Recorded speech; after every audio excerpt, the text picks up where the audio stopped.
Saudara Daralun, pasca kenaikan harga bahan bakar minyak atau BBM, harga tiket kapal feri menuju kota Sabang hingga kini masih normal. General Manager PT ASDP Indonesia Ferry Banda Aceh, Agus Joko Triyanto, saat dikonfirmasi Tribunnews.com pada Sabtu 17 September 2022, mengatakan harga tiket kapal feri dari Ulele ke Baluhan Sabang belum ada kenaikan.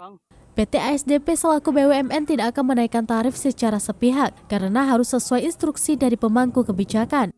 Untuk itu, ASDP terus berkoordinasi dengan stakeholder dan regulator sebelum memutuskan penyesuaian tarif tersebut.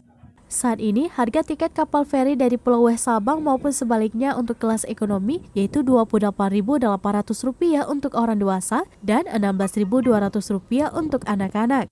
Sedangkan harga angkut kendaraan jenis roda 2 Rp34.600 per unit, mobil Rp238.900, kemudian untuk bus Rp347.600. Ada 2 kapal feri melayani penyeberangan dari Pulau Weh Sabang menuju Pelabuhan Ulele yakni KMP Aceh Hebat 2 dan KMP BRR yang beroperasi masing-masing 3 trip mulai dari pukul 8 waktu Indonesia bagian Barat, 11 waktu Indonesia bagian Barat, dan pukul 16.30 waktu Indonesia bagian Barat. Dari Sabang, Aulia Prasetya, Serambi On TV.